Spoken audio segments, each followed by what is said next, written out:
knew this was possible, I would have championed Arizona moving to Utah a lot sooner. You do remember, even though the Preds have only played 2 shootouts all of this year, that they are a gimmick and they are a complete coin toss. Hey, at this point, with the way this season has gone, I'll take what I can get. You ever just want to get down on one knee and thank the hockey gods upstairs that Phil Forsberg is a Nashville Predator? Hey everybody, it's Jersey Guy. Hold my beer. Are you sure you want me here? Hat-trick watch anybody? Is it really somewhere that we owe a massive debt to the hockey gods? Again and again and again. You're like a kid again, Johnny. Is this happening? Is this happening? This isn't an ad for some dang cookie. I want a piece of that action. Well, you don't have to tell me twice. What do you have to tell me that is going to make me feel positive? And Maybe the Titans won't let us down on Thursday. Preds, walk it off! Okay, on with Johnny's reaction video. Redemption take you home. Everybody's hands go up, way up, as the Nashville Predators tie the Utah Hockey Club by a final score of 3-3, and then win in a gimmick by a final score of 1-0, winning the game 4-3 inside the Delta Center in Salt Lake City, Utah. For the first time ever the Preds play a game in the state of Utah, UC Saros makes 39 solid saves to backstop his team to the victory, where Phil Forsberg would score his 31st goal of the season, and a shootout winner to walk off this victory, as the Preds have won back-to-back games in extra time. Welcome back, Coach Andrew Burnett. Thankfully, he let all of Preds Nation know on social media today that his absence was because of a health scare with his father, who seems to be okay. Hopefully is on the road to recovery and will be okay. Hockey aside, we never want to wish ill will on people's family who work in hockey. Shame on any of you out there who, during this time when we didn't know what it was, jumped to conclusions and made inappropriate comments just because of what you may feel about Andrew Burnett's coaching. As for the game, it's the Preds' second last road game of the season, their first visit to see the Utah Hockey Club, a team that will probably finally have a nickname next season. As for the first period, nothing to write home about. There's no scoring either side. Saros in net for the Preds. Vemelka, a former Preds draft pick, in net for the Utah Hockey Club. After 20 minutes, score is 0-0. Utah with the early edge in shots, 11-5. Second period, Preds are a lot better for the period as a whole, and it starts 90 seconds in as Luke Evangelista has a 2-on-1 going into the Utah zone, and he tries to set up Michael Bunting instead of shooting himself, and Michael Bunting isn't able to bang it home. About 3 minutes in, something that we have been looking for Saros to work on this year and last year, he looks to defend well, a high quality shot that tries to go roof job, but he's able to get his body on it to prevent it from going in. But moments later, Nick Bustad scores from that exact same angle. It's so frustrating to see Saros let in sometimes, and the Utah Hockey Club has the early 1-0 lead. About 7 minutes into the second period, the Preds cannot convert on an Ian Cole interference on Philip Forsberg. Steven Stamkos and Forsberg both with great chances to try and tie the game. Fast forward to 6.5 left to go in the second period. Osterley to Forsberg is stopped by Vemelka, and that would have come in handy to prevent what is about to happen. Utah going the other way. Oh, look, oh yes. Family tradition. Shane Doan used to be a Pred killer, and now his son is scoring key goals. Josh Doan.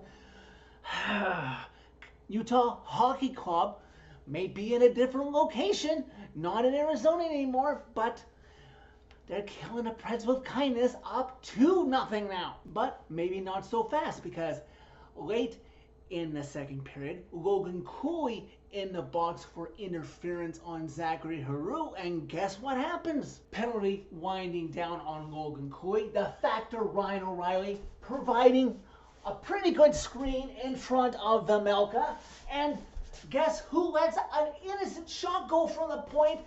Nick Blankenberg. right back and have cut the Utah Hockey Club's lead down to 2-1. Now, this is going to be key for what happens in the third period if you weren't paying attention, because the Preds played right until the final whistle in the second period. And because of that hard work, Philip Forsberg draws a hooking call on one Sean Durzi. Of course, the Preds can't score with like 1 second or so that was left in the second period, but they will have an almost fully intact power play to start the third period. Preds only trailing now 2-1. They're still in this, only outshot by Utah through 40 minutes, 22-18.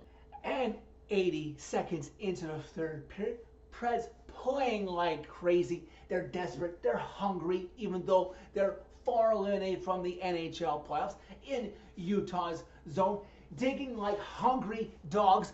And wouldn't you know it, guess who gets the tying goal off of a rebound chance by Brady Shea? Philip Forsberg is there to get the puck and bang home the rebound past Vejmelka, his 31st goal of the season. And just like that, deficit wiped out. Preds are tying this game at 2 apiece. And almost 2 minutes later, Preds at it again. They're hungry again. Vejmelka giving up rebounds like there's no tomorrow, shots from everywhere. And finally, it's the man who just reached a career milestone, the Factor, getting his 19th goal of the season, his 301st goal of his career, and the Preds have their first lead against this franchise that formerly in Arizona would always be such a pain in the ass. But maybe the Preds can pull this out with a new change of venue. Preds look to see what they can do. Up 3-2 now on the Utah Hockey Club. 2.5 minutes later, though, alas, Saros makes an incredible save on Devin Cooley. But because of his incredible save, he's not able to get in position to get the rebound that Dylan Guenther has no problem putting into the Preds net. And just like that, Preds lead wiped out. This game is tied at 3 apiece. Saros would then make a key save on Sean Durzi 8 minutes into the third period, that because he made the save, it's able to hit the crossbar behind him and deflect wide. This is followed by Vejmelka making a great save to his counterpart at the other end of the ice on Philip Forsberg, looking to get his second of the game. Just over 8 minutes left to go in regulation. Cole Smith causes a turnover by a lackadaisical Sean Durzi trying to clear his zone, and then Cole Smith sets up Matthew Wood, who rips off a one-timer, and Vejmelka just stops him. I think I heard on the Preds feed, thank God I got to watch the Preds feed, that Willie Donick said that Matthew Wood had 4 shots at least up until that moment in the game. I don't know what his final total was. Keep this up, kid. Maybe you'll get your first goal before the season ends. Even though we're going to get to this in the offseason, I do think Matthew Wood probably starts the season next year in Milwaukee so he can get more playing time. Under 3.5 left to go in regulation now. Still tied at 3 apiece. We're way past the marker that, the next goal wins this game. Utah with a mad scramble in Saros' crease. Saros can't cover up the rebound, but his defensive partners help him out and get the puck out of the Preds zone. Block lines down in regulation. Horn sounds. The Preds, for the second straight game, will play a game decided in extra. In the overtime period, in a period where the Preds actually outshot Utah by a total of 2-1. No goal to walk it off there. Mind you, though, almost 3 minutes into overtime, Fedor Svechkov took a hooking penalty on Sergachev because Sergachev was able to get by the Preds defense and get a great chance to score. That's one of the times where you want to see your team take a penalty to prevent a scoring chance. And remarkably, maybe other times they wouldn't do this, but this shows character with the team going on to do what they do in a shootout, is the fact that the Preds manned up. They did not allow Utah to convert on that full 2-minute power play. Almost the entire first minute, the Utah spent in the Preds zone, tiring them down. The Preds finally get it clear. I think it was Justin Barron even who got the clear. And finally, overtime, after killing off the penalty, is over as well. And then we're off to the gimmick. And then in the shootout, better known as the gimmick, after Nick Smotes and then Ryan O'Reilly and then Clayton Keller and then Steven Stamkos and then Dylan Gunford all can't score, the coach who returned from family leave, Andrew Burnett, says, Phil, enough of this crap. Go out there and end it so we can go back to the hotel and leave for Vegas tomorrow with 2 points tonight. And Phil Forsberg was like, I got you, coach. And he skates in. Filthiest deke I have seen from Phil in the longest time. Gets the Malka to bite and roofs it in the net past the fallen Utah goalie. Preds win the gimmick 1-0. They walk off this game, their first visit to Salt Lake City, Utah, by a final score of 4-3. See, now that there's nothing left to be fought over, the Preds can't fall into the 4th best lottery odds and they can't catch Chicago for the 2nd best lottery odds. I can hope for as many victories to build some confidence for these kids and this team to have something to look forward to in the offseason and maybe something going into next year. Yeah, no, it was a gimmick win.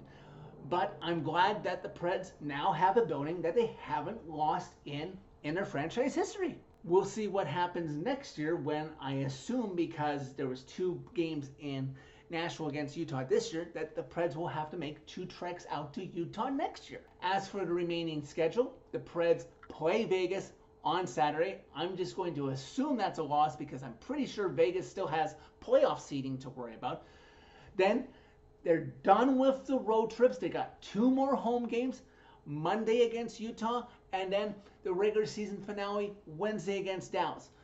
The Utah game will mean nothing to Utah, so maybe the Preds can get a victory in that one. And hopefully, maybe the Preds, if Dallas has something to play for with their playoff seeding, Nashville can play spoiler and give their fans some joy going into the offseason before we come back here in early May for the NHL Draft Lottery. So that's it for this game. Thank you very much for watching. As always, click like if you like this video. Click subscribe if you really liked it. You can find my social media and interact with me during every Preds game, win or loss, by clicking on the channel name.